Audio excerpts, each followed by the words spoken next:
ನಾವುಂಟಲ್ಲ ಹುಡುಗರ್ದು ಒಂದು ವಿಷಯ ಒಪ್ಲೇಬೇಕಾಯ್ತು. ನೀವು ಯಾವುದೇ ಬಾಯ್ನ ತಗೊಳ್ಳಿ, ಫಾರ್ ಎಕ್ಸಾಂಪಲ್ 18 years ಮೇಲೆ ಬೇಡ, 18 years ಕೆಳಗಡೆ ಇರುವವ್ರು ಸಹ ಆಯ್ತಾ, including every one, all the boys.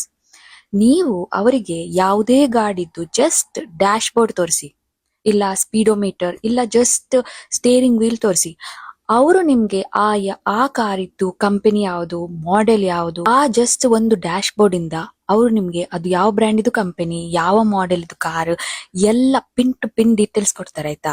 ಕೆಲವೊಮ್ಮೆ ಉಂಟಲ್ಲ, ನಂಗೆ ಅನಿಸ್ತದೆ ದೇವರು ಬುದ್ಧಿ ಹಂಚುವಾಗ ಉಂಟಲ್ಲ, ಈ ಬಾಯ್ಸ್ ಎಲ್ಲ ಗ್ಯಾರೇಜ್ ಅಲ್ಲಿ ಇದ್ರಾ ಅಂತ, ಇಲ್ಲ ಶೋರೂಮ್ ಅಲ್ಲಿ ಇದ್ರಾ ಅಂತೇಳಿ.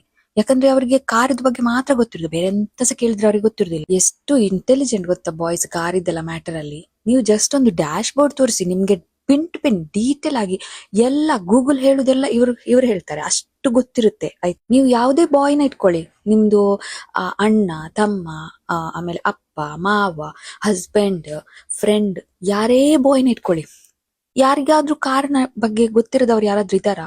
ಅಲ್ಲ, ಇಲ್ಲದಿದ್ರೆ ಕಮೆಂಟ್ ಅಲ್ಲಿ ಅವ್ರನ್ನ ಟ್ಯಾಗ್ ಮಾಡಿ. ಬಟ್ ನನ್ನ ಪ್ರಕಾರ ತುಂಬಾ ಕಮ್ಮಿ, 0.0001% ಅಲ್ಲಿ ಇರ್ಬೋದೇನೋ ಆ ಹುಡುಗರು.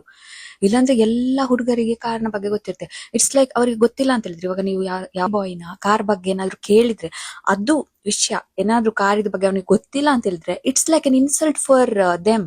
I mean it's like questioning their existence as a men ಅಲ್ವಾ. ನೋಡಿ, ಅವರಿಗೆ ಗಾಡಿ ತಗೊಳ್ಳಿಕ್ಕೆ ಇರ್ತದೋ ಬಿರ್ತದೋ ಅದು ಸೆಕೆಂಡ್ರಿ ಆಯ್ತು.